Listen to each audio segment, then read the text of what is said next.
myself, because toilets I just, sometimes when they do it, it does not comply to the requirements, so it becomes quite impossible for me to use. So I just have to regulate myself, right? So in the university, I was a student in IIUM, actually, first batch. Alright, the first batch of IIUM, and at that time it was in the PJ campus. Have you been to the PJ campus?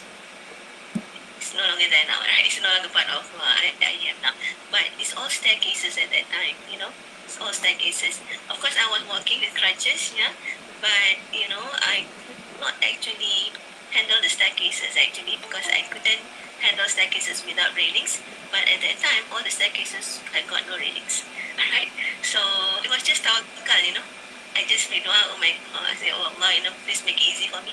And somehow I managed to go up the stairs, So to me, it's kind of sort of a miracle for me actually. So, but of course later on the university, installed handrails and so on, so that it is safer for me to walk. Yeah, and of course friends, friends and families have been wonderful. These are friends for life, okay? But toilets, for instance, I also emphasize about toilets because this is a essential need. Yeah, when I go to the bathroom, when you go in with a wheelchair, because I put the bathroom to use the wheelchair. When my friend put me in, the door closes inwards. The door closes inwards, right?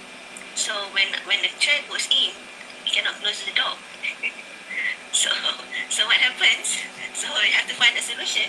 So you have to find a long blanket, and my friend would just, jump up and down trying to, put the blanket over the, over the latch up there, so that it covers the door, So then, that's how it goes. And then when I'm done, I will just have to wait if somebody else is inside the toilet area, and I can just call them to help me out.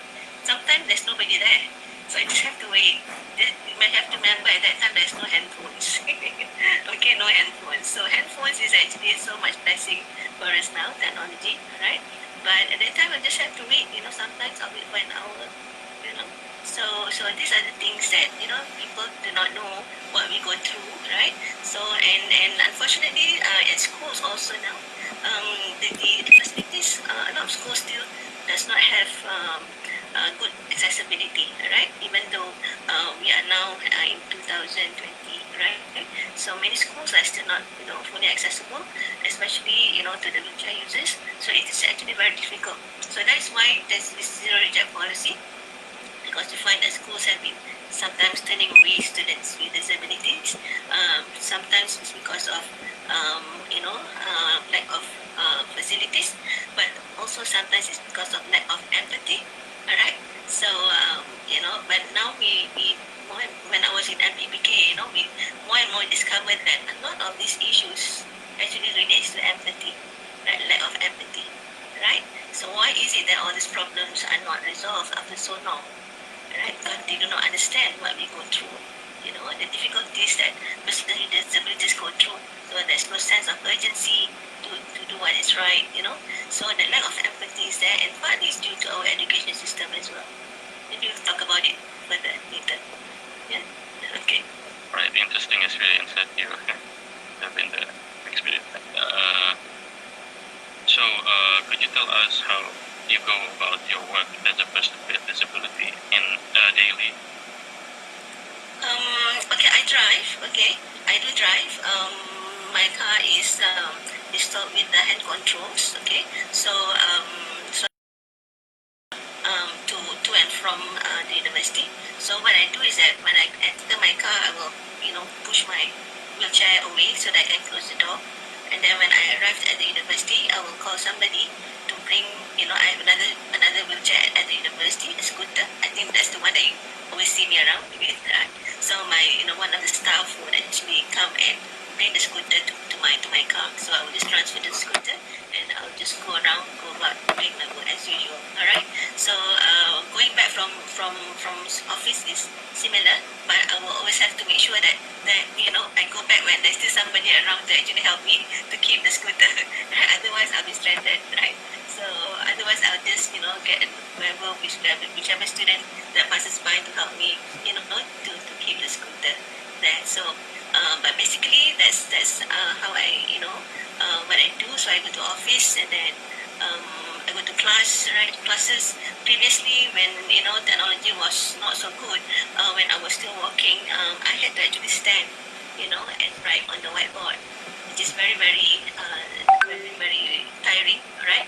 Especially because my arms are also not that strong, and then you have to erase the board, whiteboard, and then write again, erase the board, write again, So it's very very tiring, on top of having to walk all the way to the classroom, right? So now I use the motorized wheelchair, so it helps somewhat in terms of getting around, and technology helps, okay? Because now with iPad, with tablets, you can actually write on a tablet, and it can be projected on the screen. So it is much easier for me to actually teach now, with the technology, right? So that's the kind of thing that I do usually. Right. So everything has already convenient, with all technologies.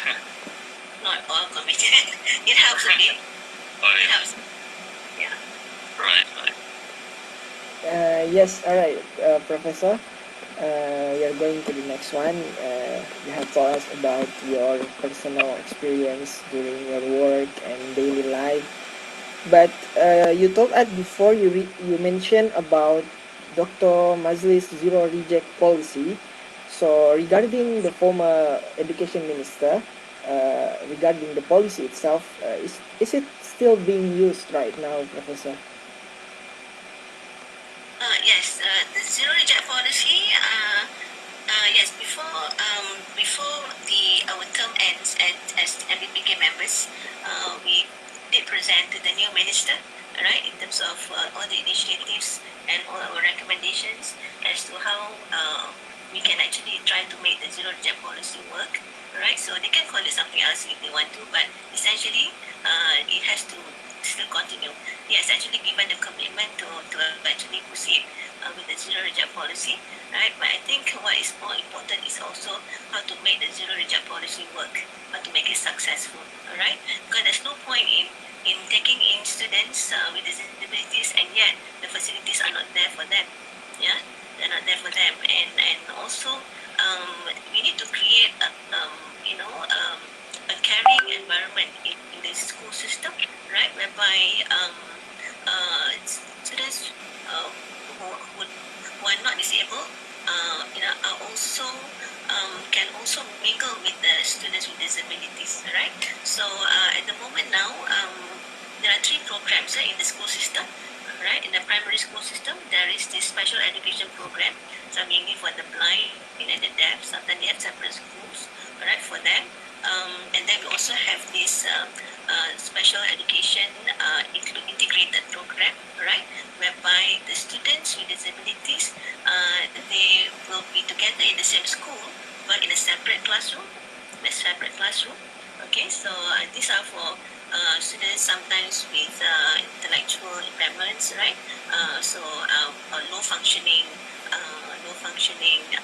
intellectual capabilities, right? So they are put in a separate classroom, and then there's the third program is what we call the inclusive program, education program, all right, whereby the student with disabilities are together with the other students in the same classroom.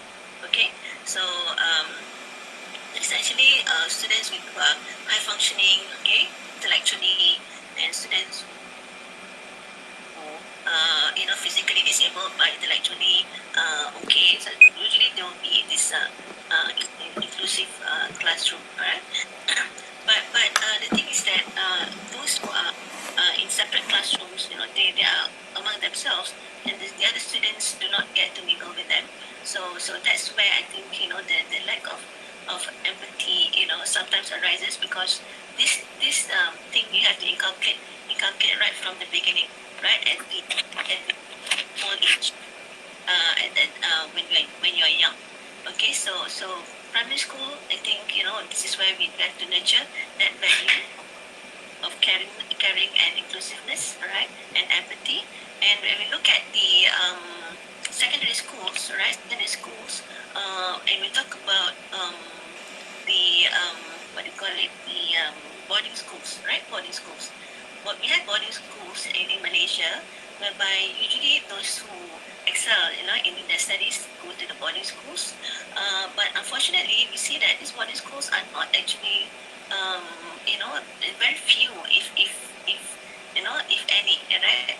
Students with disabilities actually go to boarding schools. So in the end, we see that this cream students, cream of the cream, all right, students, they only know their world. They do not know, what are the problems that other people face, right? So because they don't see what students with disabilities have to go through in life. Okay, so because of that, sometimes you see that, when they grow up, they become, the whole positions, they become policy makers, right? So they cannot understand, the why is it so important to actually establish inclusiveness, okay, in the country, all right, and to actually create an inclusive environment and try to cater to the needs of the person with disabilities in order to actually make their life easier. We're not saying that, make their life, fancy, but just talking about basic needs. These are basic needs for them, right? So, and in Islam also, if you talk about the religion, it is actually the obligation, obligation of the people in power to actually ensure the welfare of everybody, especially the vulnerable groups, are taken care of, right? And this, sometimes is not emphasized sufficiently, right? Not emphasized sufficiently, right? So and that's the thing. Yes, Professor. So if I might conclude that even though we have to accept them, but the most important thing is that we should create the environment acceptable to, suits with the person with disabilities needs and etc. So thank you for your explanation, Professor. Yeah, I've got an input. May I please? Padmavati? Yeah, but Yeah, Prof. Okay. Yeah, Prof, I think it's wonderful when you shared your experiences as a student, how you went to school and the difficulties you faced and all that. I mean, we all know, we are all aware about this, and about creating awareness, sensitive, empathy, and things like that. So, but webinars like this, is it possible for us to go into a bit more serious issues, i.e., what are the existing government policies which is related to disability inclusion? Okay, in the that book, what is that? Pendidikan punya blueprint, isn't it? Yes, So now, okay, there are about 10,000 schools in Malaysia. We have to start the inclusion right from Tadika. From Tadika to primary school, and then I think, okay, the Kementerian KPM as well as GPN of the various states have got the responsibility. And you know that there are regulations which allow headmasters, under the regulation, under the Education Act, there are regulations which allows him to make the premises adaptable. If there is a physically disabled student, or a blind student, or a deaf student, or if he, those with SMA or some rare diseases. So I think we have to now move into that role. I think, so that the government, I know, has been changing from, BN to PH to, now. I mean, I'm not a politician, but we have to be aware of what's happening. Are the politicians really, you see, we elect them, Wakil Raya. They have a responsibility in their kawasan. Okay, how many students? And then I have asked in the parliament several times, in the following year, how many disabled students are going to come in? No, I did not get any data. And then when I asked how many schools have got all these facilities, also they give very standard answers, which is not reality. When you go to the ground, we will know, Prof, I don't want to say that again. Yeah, Yeah, Prof. Carry on. okay. We did go to the ground. We actually brought along, Dato' Habibah was the, at that time she was not the DG, she was the Timbalan DG, Deputy DG. So we went to the school, and they had the meeting upstairs, and I couldn't go up. Yeah, I see. So yeah, I mean it's true. I'm just giving the account, right? So special education director was there, all right. The people from JPN was there, all right. PPD was there, and then the deputy DG was there. So so it's an eye opener for that, So that's why sometimes you cannot do an armchair policy making. You have to go down to the ground, all right. Armchair policy making doesn't work, all right. So this is the thing, even in this 2020, supposedly we are a developed country, right? Supposedly, but still, I go to the school and I cannot go up, so I just have to stay downstairs, and just wait for them to come down, right? And students, the students with disabilities, they have to do their sort of, I think, this outside, and there's no shelter, there's no bumbung ke apa kan, there's no macam covered area for them,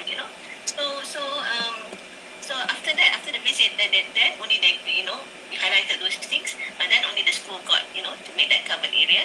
But these are the things, these are the things that on the ground, as you rightly put it, we actually said it, there's no proper audit being done in terms of the needs of every school. The need of every school is different, right? Every school, the needs different, and actually it doesn't have to be. I mean, it can be done on a face-by-face basis, and it can actually be focused on the immediate ones first. Those who have many students with disabilities, they should actually focus on those schools, right? And try to meet the needs and solve the problems, right? But the PPD and the JPN, they have to take responsibility. In fact, we were actually suggesting that the regular meeting with the director general, the JPN, the directors of the JPN must actually give an update of what are the things or the upgrades that they have done on the schools, the various schools. But since we left the IPBK, I'm not sure what actually took place. So I'll just leave it to the ministry. Yeah. Prof, usually, as we know, then at the highest level, the decision making, everything, the policy, everything is clean and nice and wonderful. Is it reaching to the grassroots, to the all 100, the 2,000 schools? Number one. Secondly, we don't find that disabled students are only in certain areas. No, we have to find out. Just like the preparation for the next 1 year, 2 years. How many are going to come in? So what type of facilities need to be made? Okay, now, Prof, because of the COVID-19 pandemic, we have had a positive, what shall I say, we all have had a positive impact in the sense that we are all using webinars, right? Using webinars and then using online, even online learning, everything, online exams, everything. Okay, I suggest that the Jawatan Kuasa Pendidikan and the MK Majlis Kebangsaan bahagian OKU liaise with no need the high level, no need to the ministry, no need for the DG, to the JPN and the the daerah district to find out, to let them know who are the students, how many students have we got. So I think let us work Is this when you were senator? What did you suggest that when you were there? Did you suggest that to the Jawatan Kuasa when you? Of course, I didn't suggest a webinar online. Okay, I made sure that JPN, I did. You can go through my Hansard and see. JPN must be involved because the JPN, the state Jabatan Pelajaran Negeri, they have got the power. They've got the power. I'm not a member of the Jawatan Kuasa Pendidikan, unfortunately, so I can't. So you have to inform them. Secretariat, yeah, secretariat. Yeah, all right. Miss Batma. Just an action. The part about empathy, about creating awareness and all that, I I think we've got a wonderful person now, YB Rasadiba, who not only is a senator representing disability issues, but she's also a chairman of Pranama. So she can make use of the public service announcements, which she has mentioned in the parliament recently last week. And these are the things. So we have to channel to the people. We have to channel to the people, correct? So this is a more effective creating awareness, rather than to the public, show them how to use a wheelchair, show them how to use it. No. Miss Batma, I'm sorry to interrupt, Miss Batma. All right, thank you for suggestion. So maybe if I conclude from your suggestion is that we have to go to the ground to know what are they actually in fact. Go to ground, bukan physically tau, bukan physically Yes. go to the ground. All right. Yeah, I know. Online. Let's make use of IT. All right, that's a real good idea, and maybe actually our next question is related to what you have said before, and maybe we can go through the discussion after all the questions. So it's related to what did Ms. Batma said before, that Malaysia has ratified the UN Convention on Rights of Persons in 2010 or 2010. So it's still related. What improvement have been made to Malaysian education for children and adults with disabilities in all levels? So it is as the same how Ms. Batma gave us the suggestions, how it is implemented in all levels, Professor. Maybe you can give us. Well, the thing that what we can see is that, as just now we mentioned, in the Malaysian Education Blueprint, 2015 to 2025, that's for lower education. So they have the component on special education, all right? What is the state of the situation and what should be the way forward? They have it in there, all right? But in terms of the implementation, that's maybe a problem.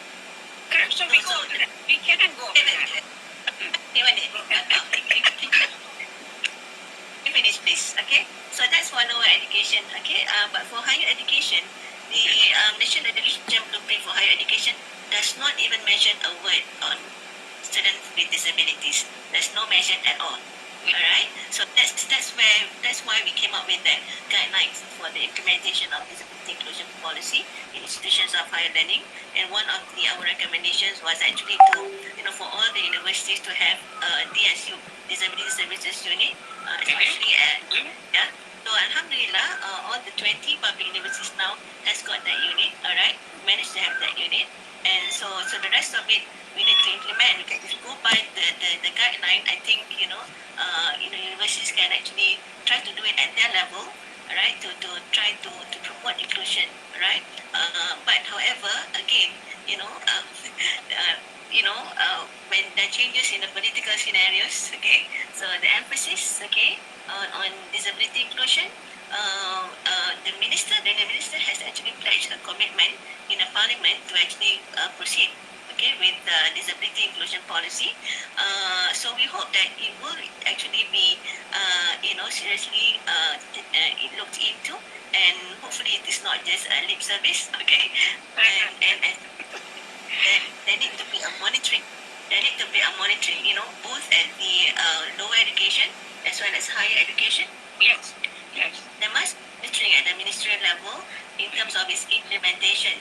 If there's no monitoring, there's no reporting, so nobody would actually, take it seriously, because previously in 2012, actually the Ministry of Higher Education actually issued, an action plan for inclusion, right, for students with disabilities, but no universities actually take it up, right? Universities took it up. IIUM, we got lucky, okay, we took it up because UM ada, UITM ada, and UTM. Yeah, but that was despite having that action plan, right? But other universities, that document is somehow forgotten. Even when I mentioned it to the ministry, presented it to the top management, okay, the top level of the ministry, they can't even recall that letter and that particular document. Oh, they really send it? I know. I know that we were discussing it. Show the hard copy. All right, it's there. Okay, so this is the thing. This is why I emphasize on empathy, right? And we need to have that empathy, because if you don't have it, you don't have compassion, in terms of trying to make other people's life Right. Not really compassion. Right. right, compassion, and of course the right, because we signed that in that document, isn't it? Having the right is one, but the right actually, you try to force people to give us our right, but at the same time, you We don't force. We don't force. We are right. Yeah. We have the right. Yeah. Nobody needs to yes. first. At the same time, we want also people to want to do it, not because they have to do it, but they also want to do it. All right, they have to do it. For some people, we just have to enforce.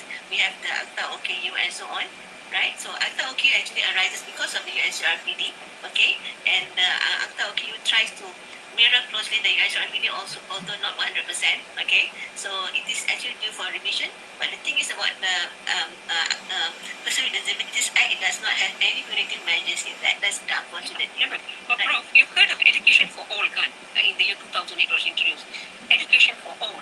So let us focus on the Education Act, which involves children with disabilities. Yeah, Education Act only has got one component, only one section on special education. All right. Now in countries, Nobody special ed, Prof. May I just explain? There are regulations. You remember educable? Educable was removed.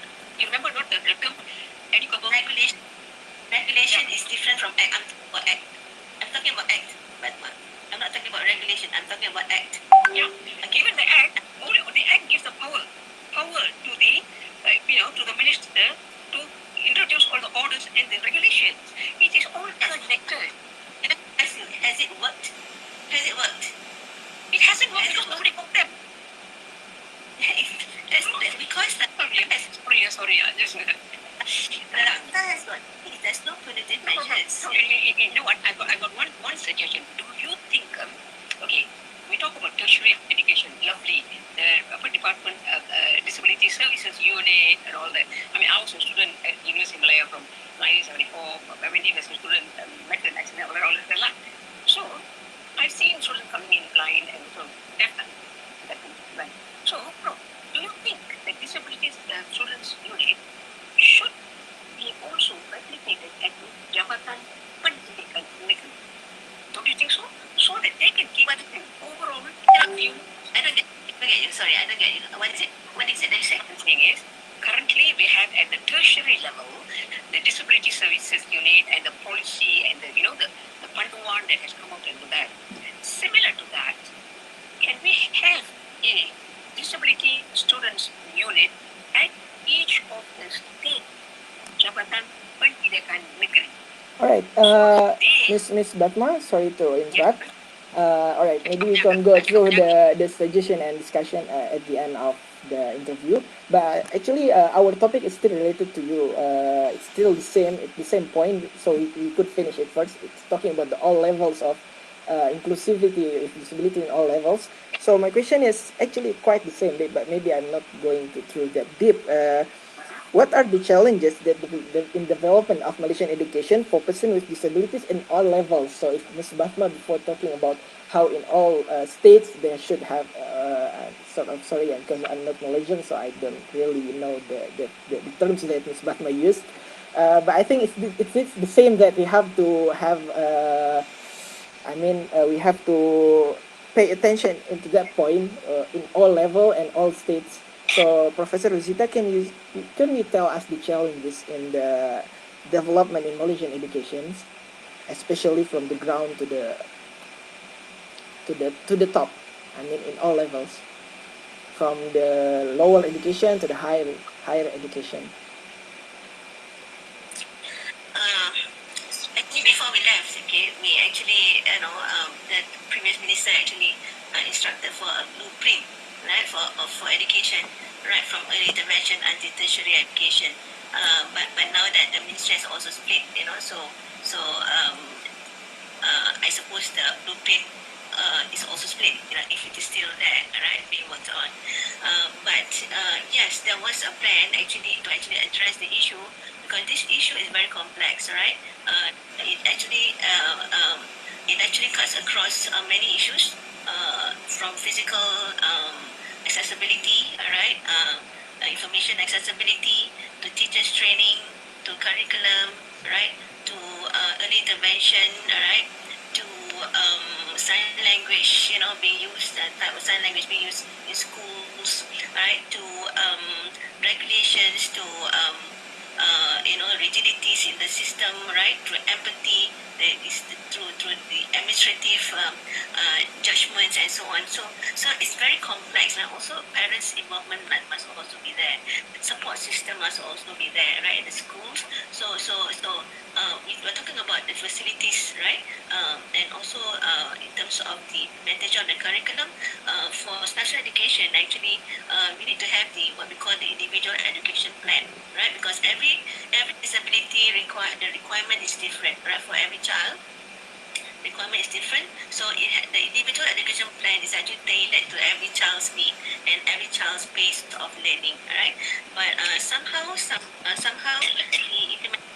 IEP, individual education plan, has not been implemented very well in terms of the understanding. Also, the teachers' understanding is also somewhat, differ from what it should be. So instead of individual education plan, they actually implement the daily education plan, which the student, of course, cannot catch up, especially the low functioning ones. So issues like that, and also resources, like for real resources, braille materials, for instance, right? So it's resources, and then also equipment for the schools.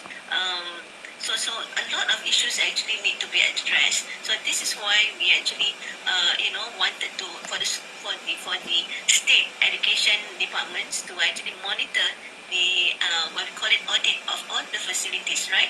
Both the physical facilities as well as the non-physical facilities, the support system, identify what is lacking, right?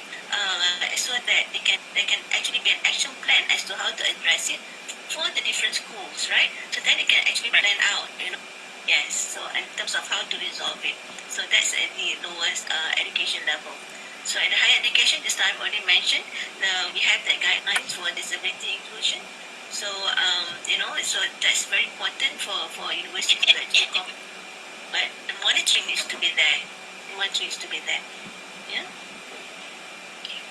So, Professor, so if I could conclude that the most important thing is the reporting, identifying, and auditing to know what actually happens to the persons with disabilities and what actually their needs. So, related to the higher education you mentioned before, there is questions related to the methods, and my brother will explain that a bit. Fadhil? I'm sorry, what is it again? Yes, brother Fadhil. Yes, I want to proceed to the next question. So IUM has the DSU, or the Disability Services Unit, right? So we would like to know how it helps students with disabilities, staff with disabilities, and your colleagues who are parents of children with disabilities. How important is it to have a unit managing persons with disabilities in university in Malaysia, like DSU? I would like to know about that, Professor. Okay, so when you talk about persons with disabilities, right, in Malaysia, we try to get the person with disabilities registered with the social services department, all right? So they will have what we call the OKU card, okay? So based on the JKM, or Department of Social Services, in Malaysia there are 7 categories of OKU, of disabilities. So vision, visually impaired, okay, what you call it, vision, and then hearing. We have learning disabilities. We have speech disabilities. We have mental disabilities. We have what did I miss this now? Physical disabilities, yeah, and also have multiple disabilities, yeah, multiple disabilities. So these 7 categories, each category will have got lots of different variations, right, of disabilities within each category. So if you want to, if there is no unit that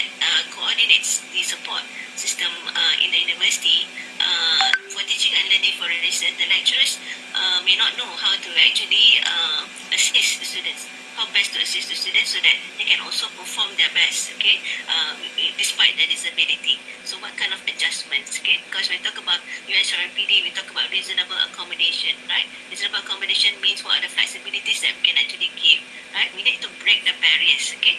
Breaking the barriers, there's a lot of barriers. 4 barriers that we talk about is physical barriers. We also know, okay, we all know physical barriers like, staircases, no ramps, no lifts, and so on, right? So those are physical barriers. Secondly, there is what we call information barrier, right? Information barrier is actually sometimes people with visual impairment as well as people with hearing impairment, they cannot get access to information and to knowledge. There's no sign language interpreter like what we have today. Then people with hearing impairment who are deaf cannot follow what we are talking about, right? So that's why we have a sign language interpreter today to make it inclusive, so that our deaf friends can also listen to our discussion, right? And for the blind, okay, if materials are not in formats that their screen readers can read, okay, so then they will have problems also accessing the information. So that's the second barrier, okay, information barrier. The third barrier is what we call systemic barrier. Systemic barrier is actually rigidities in the regulations, right, in the system. So for instance, like I said, you cannot extend the examination time. It's fixed like that, 2 hours. Or you cannot extend your graduation period, maximum 6 years. You cannot extend it. So those are rigidities, okay?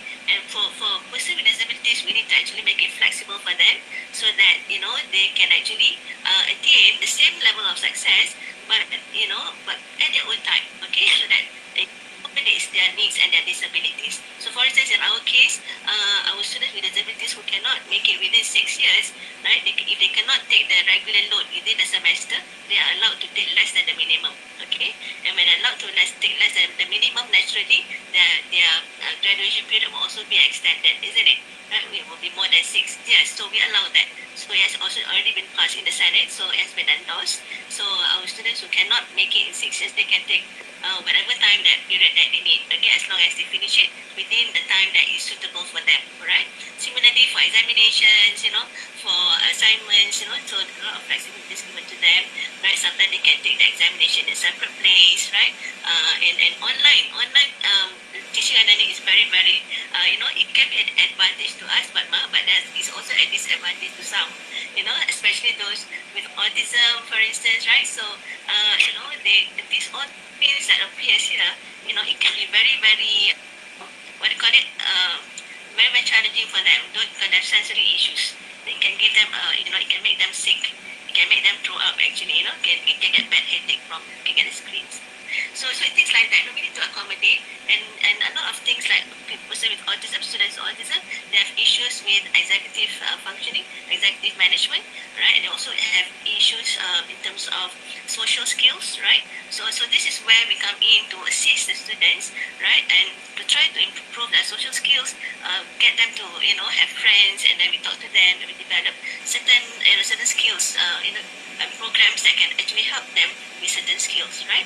And also, with executive functioning, we have the buddy system. So we have the buddies also following this talk now, right? So that they can also learn.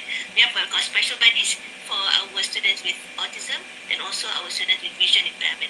And as of now, we can need extra support.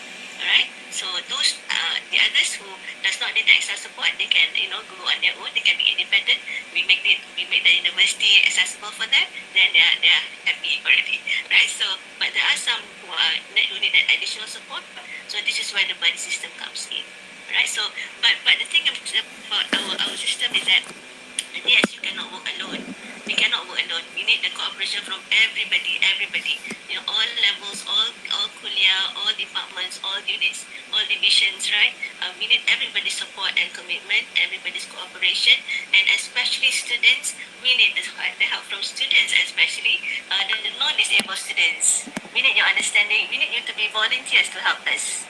Yeah, volunteers. We really need volunteers, a lot of volunteers, so that we can make things easier. We can organize programs much easier. We can also assist our friends with disabilities, and it can learn more, from them. And now we also have work of time.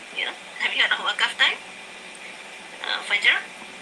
Yeah, the students have work of time, right? So we have work of time where you can actually record, their volunteer time, and it can be accumulated, and there will be certificates and maybe even some other it can be monetized somehow later on. Right? So these are the things, but we really want to promote volunteerism among students so that also develop empathy, even though it is at the university level. We feel that it is not too late to actually promote disability awareness, right, and understanding, and create that love and compassion among each other, right? So apart from upholding the rights, your friends with disabilities have rights, the same rights that you do, right? So we have a right to education, we have the right to employment, right? So because of that, but because of our impairment, we need a lot of support, right, and assistance. So this is where the volunteers come in, all right. We have a student club, student with disabilities. We have a club, club, all right, which comprise of our students with disabilities as well as the volunteers, right. So the volunteers have been very very helpful, all right. And we would like to have more students actually to come forward and become volunteers, all right, and to be with us together. We can create inclusion in our beloved campus. Yeah. Okay. Prof, just a little bit. Before the DSUs were set up in the US universities, let me give you two examples. Two examples, one in USM and one in UM. In USM, when Prof. Zulkifli, now Zulkifli is in UIA, when Prof. Zulkifli was the Vice Chancellor, he allowed a student who was, a quadriplegic, Kuli Huang, to allow her mother to stay in to look after her because she couldn't, help herself. And she even finished her masters. In UM also, there was a Malay girl who could only move a little bit of her hands, and the mother used to come. At the time I was working in the library already, I used to see the mother used to come, used to borrow books for her and all that. So within the university itself, the VC, everything can be done. The VC can do it, tapi we want a coordinated approach in managing the needs of the students with disabilities. As time went by, now it's coordinated lah. And now it's coordinated so that we can have a more systematic approach to support our student disabilities, rather than a piecemeal approach. We also have a student from Sudan who is actually paralyzed from the neck down. She has a system with her. She finished her master's. Good examples I'm bringing out. I'm bringing out good examples, which means that it can be applied. You can have a family member also stay in to look after, the basic needs. Okay, yes, Professor and Ms. Batma, if I could conclude from your conversation is that we have to pay attention to the systematical approach to support the disabilities. So if I can say about IIUM itself, because we have talked about a lot of universities, the IIUM itself has disability inclusion policy. I think it's related to what Ms. Batma said. So can you tell us, Professor, what is disability inclusion policy itself in IIUM especially, and how has it helped the students of the student with disabilities? Sorry, I just off my camera. I have to put in my plug in my battery is. I want to get a headache. Wait 1 minute. Okay, sure.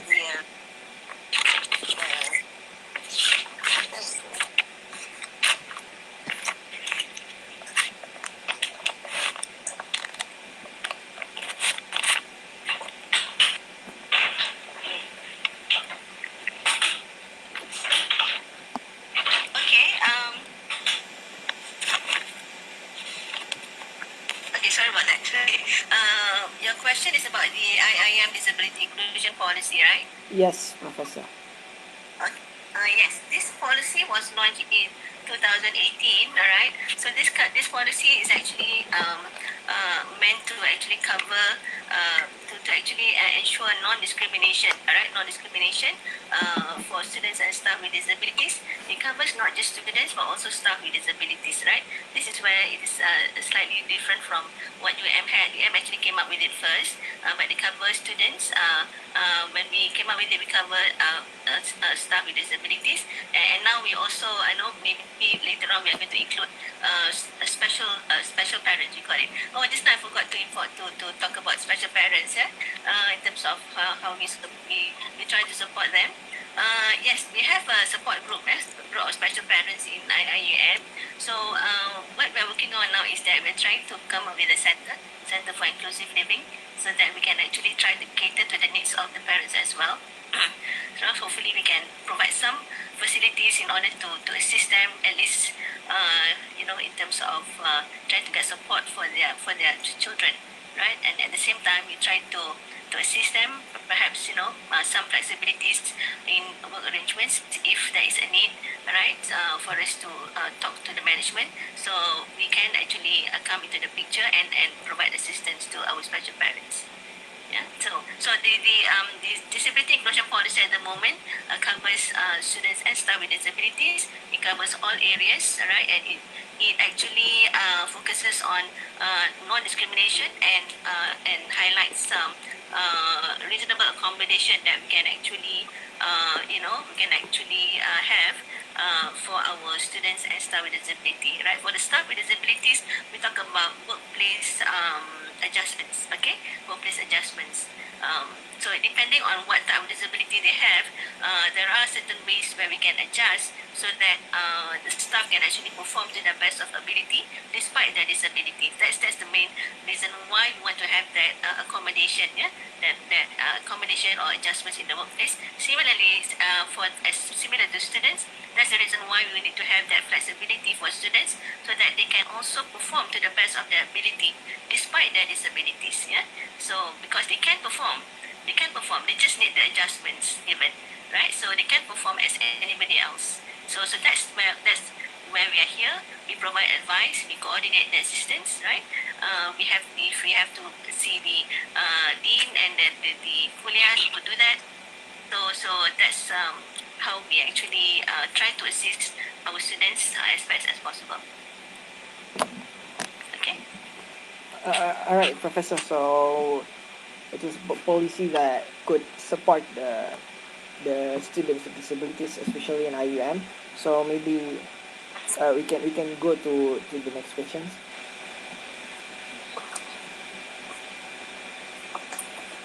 Okay.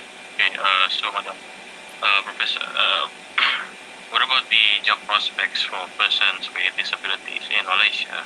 What are the opportunities like for persons with disabilities? Is there anything that needs improving in those aspects? Oh yeah, certainly. So this is one area that is a big headache for us, right? Because sometimes a person with disability may have may be able to graduate, get their qualifications, but getting a job is another story, right? This is where again awareness and empathy, and understanding. Knowledge on person with disabilities need to be there because sometimes employers are not exposed as to what this person with disabilities can do. Sometimes it is the stigma. Whenever they talk about person with disability, the first thing that comes to mind is all the the low level work, right? Or you can become an operator, or you can become a masseuse, right? Or you can become not professional kind of work, despite having their high qualifications. And when there are job fairs going on, sometimes there are job fairs going on for person with disabilities. But when our students go, there are not many jobs for professional levels, right? So they end up, not being able to apply for anything, right? So in the end, it's just it's more for the blue collar jobs, right? And not really for professionals, right? So this is where it's very challenging. Not to say that the study. I'm also part of a study that actually looked at the employment prospects for persons with disabilities. We did it for Malaysia.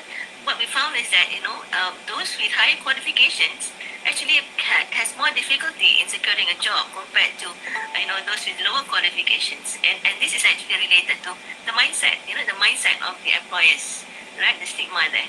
So they don't see, they cannot see that that if a person can actually go through a university education, then definitely they can actually perform a job in professionally, but they don't see it that way. So this is where there's a lot of issues actually. One is on the part of employers. These are what we call the demand side factors, right? There are also the supply side factors. I'm an economist, okay, so we don't talk about demand and supply. All right. So the supply side factors will be on the part of the person with disabilities themselves. Sometimes they find that they are very introverts, right? They're introverts. They have low self-esteem, all right. And sometimes when they in interviews also they cannot really talk well, But all these are actually, but this is only one factor lah, another reason lah. But what causes them to be like that, is the education system. It's not inclusive, if you cannot, if you cannot grow and develop your social skills, your communication skills, because in the past number of years, University of Malaya prepares them, gives them the motivation how to get into the workforce. University of Malaya, yes. But whether or not they get in, that is a big problem. And then you remember, Ruzita, first class student in USM, sampai sekarang, first class student dah dapat kerja. Betul. There's another first class student also in USM pun sampai sekarang tak dapat, is blind. Okay, so that's the problem. That's the stigma, the stigma. Even though you can have first class degrees, but the stigma on the part of employers, they're not willing, to actually employ a person with disabilities. So this is the mindset has got to change, right? So that's why in the university we try to the DSU. We talk about the role of DSU. It's not just providing support for students and staff with disabilities, but we also try to change the mindset of the entire university community, right? Not just to assist our own students and staff, but also when they become somebody, when they become leaders, they become ministers later on. Please try and do something, to help the vulnerable group. It is actually an obligation of the government, all right, to actually see to the needs, all right, and fulfill the needs and fulfill all and support the social disabilities so that they can become independent, right? They can become independent. When they become independent, so they no longer will depend on the government assistance. So, but sometimes governments fail to see it from that viewpoint. And this is where I think when we look at countries such as Australia, right? So you see the support system is very, very good right from the beginning. Right? Why? Because the mindset of the government is actually provide them, we invest on providing the support so that later on in life they will not have to depend on the government for a lifetime support. Right, for welfare support. So that's actually cheaper for the government in the long run. Right? But but we have to change the mindset, The issue I brought up in the parliament was so much of money has been spent on the disabled child from primary school right up to tertiary, and then you don't give that graduate a chance to contribute to our economy. Who loses? Huh? The government is so short-sighted. So we have to attack this area. Yeah. But of course, it also requires mindset change. But this is where awareness, empathy, creation. This is where, as you said, the media can play a role. Social media now as well. So everybody can also mainstream media, the social media, all types of media. And in fact, each one of us, all the students here, right? Each one of us, if we can change one or two other person's mindset, I think that will be good enough. Multiply it. To tell the other person yeah. So the mindset change is very, very critical.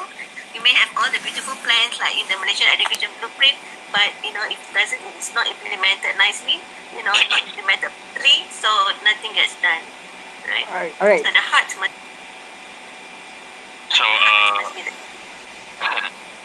So I can conclude that usually the disabilities ends up in a low quality jobs, is it?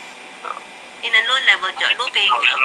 Low paying job. And then also when they try to the high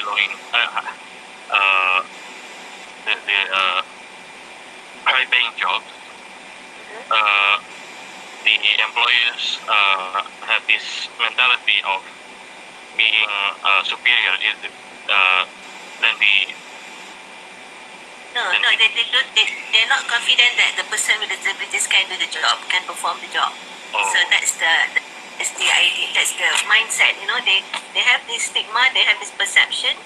They have this perception that when you are disabled, you are not able to do anything, right? Prof, this is where good examples must come in. We've got so many lecturers, who are disabled, persons with disabilities, blind, physically disabled. We've got doctors, the one in Malacca, the doctor, he is the head of department in the trauma section in the Malacca hospital. There is a lady doctor who become paralyzed, and she's working in Putrajaya on a wheelchair. So we must highlight good examples to change the mindset. Yes, that's why visibility is important. We have to make the disability issue very visible, all right? And we also need the support from everybody. So this project by Dr. Aida, I think is wonderful to make, students actually do projects on disability area. I hope you have learned something. Yes, surely, Professor. Professor. Ruzita, Hamida here. Yes. May I interrupt? Oh, Hamida. Yes. Hamida, hi, Hamida. I mean, on my. Okay. Yeah. Okay. Allow me to interrupt on this. It sounds interesting. So,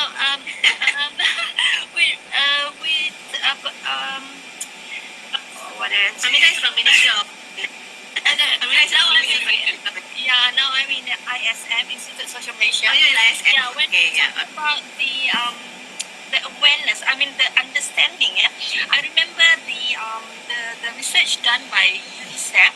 Yeah, saying that among the findings, stated that the understanding of Malaysian society is very poor. Yeah, towards person with disability. So even the acceptance towards the mental disability is lower than the physical disability when they did the comparison. So which means that actually we need to there is something that we need to do in order to make the understanding better in our society. I think probably through this webinar, there are most of the participants are students, right? Is it? No. Mix. It's mixed. Yeah. Perhaps, we could adopt or adapt some modality from neighborhood countries or from other countries. In which ways actually we can make this understanding better? Apart from DET, yes, we did DET, but we cannot reach everybody, and not everybody is interested. And when we want to organize, the supposedly person that we want to invite send another person. So when we want to reach out, there are some limitations there, right? So yeah, perhaps we could adapt some modality in ways in how we can actually make people understand better towards a person with disability. Yeah. Yes, Hamida. She's also a good friend of mine. Okay. All right. Okay, Hamida. Thank you very much. I think that's a very good suggestion. We can adopt various methods. Yeah. Still, this is actually to address the public. But I still believe that our education system should actually inculcate, that value of respect and accepting people with disabilities right from the beginning, right from the school level. So I think, that value need to actually be inculcated in the schools, in terms of the culture, in terms of, letting the students mingle, between the disabled and the non-disabled so that they can learn from each other. Right now, I think, even during the recess time, it's separate times between those students with disabilities and those without disabilities, because the argument is that they do not want the students the student with disabilities to be pushed around by the other students. But I think, if you don't make them learn, it will not, that understanding will not happen. So this is the time actually to allow them to learn, right? And learn to respect, other people, right? Community, right, among human beings, and learn to accept and respect each other, right? So the education system, the values need to be inculcated, from the beginning, right? Apart from all the other modalities that we're talking about, we need to also address it in the long run. Yeah. So that's my question. All right, So Professor. Amina. Thank you for your explanation. I think it's maybe before we finish our interview, because it's almost one, it's more than 1 hour. So it's related to what Miss Hamida, if I'm not mistaken, has told before. Last question is actually about you told us about stigma, about mindset, about policies, and etc. So this is maybe can conclude all of us, all of interview that we had. What is the future actually for persons with disabilities in Malaysia itself? This is maybe as our conclusion for the interview, which related to all matters we had talked about in this interview. So what do you think, Professor? You ask me, I will say that the future of person with disability depends on all of you. Depends on all of you, the non-disabled, the people in power, right? Whether or not you're willing to do the changes and what is right in order to allow all persons with disabilities to participate equally as equal members of the society. As of now, I am a taxpayer, but I don't get to use the public transportation because it is not accessible. Alright, I don't get to go to all the malls, okay, because many of them are not accessible. So a lot of things that I cannot do. Even though I am an equal member of the society. Is that right? It is not right, isn't it? Is it fair? It is not fair. Alright? So everybody has got a right, alright? And everybody has got, has a right to participate fully and equally, right, as everybody else. But persons with disabilities require to be enabled. So we talk about enabling and empowerment, alright? But in order to enable us, the environment, the ecosystem needs to be there. What is it? We need to have accessibility, right? Accessibility. Just now I talk about 4 barriers, right? But I only spoke about 3, right? But physical barrier, information barrier, systemic barrier, and one more barrier, which is the worst barrier, is actually what we call attitudinal barrier. It's the attitudinal barrier that actually relates to the lack of empathy, lack of compassion, lack of respect for people's rights. Okay, so that is the attitudinal barrier that we need to break as well. So this is where we need to have a mindset transformation program, and we need to have a blueprint actually for the person with disabilities, which is a comprehensive one, because we cannot address the issues piecemeal. Right? It cannot be a firefighting kind of problem solving. It has to be a comprehensive approach. It has actually to involve all the ministries, right? And all the ministries must cooperate and do their part in order to provide all the facilities that we need to enable the person with disabilities to become empowered, so that we can be independent. We can also contribute to the society, but it all depends on them. Right? So we have been talking so many times, so many years, right? But sometimes it always falls into deaf ears. Why that ears become deaf? Because the heart is not there. Right? So we talk about the heart. You have to reach the heart. All right, Professor. Because this is your firstly, we would like to thank you for your precious time. So we would like to go through the last question from the audiences. Ms. Munira asked about how to build a conducive campus ecosystem, particularly with empathy, as you mentioned before. Maybe this will be our last questions to conclude. So the question is how to build a conducive campus ecosystem, particularly with empathy, like you mentioned before about the empathy. Yes. Then, of course, the prerequisite to have that ecosystem, to have that environment is accessibility.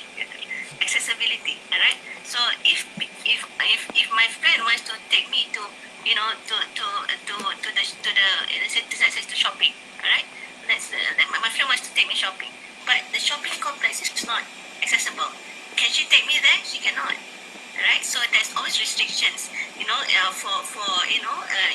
for people to what do you call it, to get together and to learn, or to create that togetherness, right? So the accessibility needs to be there first, right? Needs to be there. The ecosystem needs to be there, because if you don't have that, we cannot go to we cannot do recreational activities, and we cannot do sports, by right, we should also be able to to have some recreational activities, isn't it? But our sports facilities accessible? Not all, right? Swimming pools, are they accessible? No, right? So things like that. You cannot get access. So then there is limitations as to how much social interaction that you can have, with persons without disabilities, right? So in order to create that empathy, you need that integration, right? You need to have that social inclusion so that more people can actually interact with each other. The person with disabilities can interact more with person without disabilities. In order to do that, we need to provide the right environment, right? And that actually requires accessibility so that everybody can be together, have activities together, right? Study together, all right? Do co-curricular activities together, and when they do things together, that's when they learn from each other, and that's where the empathy can come in, and better understanding can come in also. Okay. All right, Professor Ruzita, thank you for your explanation that you gave us before. Maybe because of the time, we don't have much time left. It's already more than 1 hour, and we are sorry for the late in the first time. So if I could conclude about our interview is, we are talking about enabling, we are talking about empathies, we're talking about physical barriers, information barriers, as well as the systematical barriers that could faced by the persons with disabilities. So firstly, I would like to thank you, Professor, again for your time, for being with us here. And it's such an honor to have a great stage with you. Because of we don't have much time left, so maybe I would like to finish the webinars. So thank you very much, Dr. Aida, as well as our lecturer, and thank you so much as well, Ms. Batma Fati, for being with us here. So we have the lecturer, we have the professional, and we have the politician as well. I'm sorry, Ms. Batma. Sorry, no politician, an activist. So it's just so great. All right, maybe thank you very much for coming to our webinar, and I would like to say that the webinar is recorded, so we hope that other people can take a lesson from our interview and from our discussion right now. And thank you so much, and maybe we could recite Surah Al-Asr.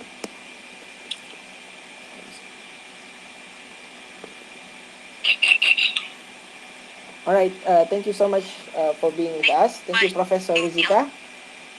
Thank you to everyone also for thank you to joining everyone us. also for joining us. Thank you, Dr. Aida. Thank you, Professor Ruzita, and thank you, Ms. Batma as well. Okay, Assalamualaikum. Waalaikumsalam warahmatullahi wabarakatuh. Thank you, Amina.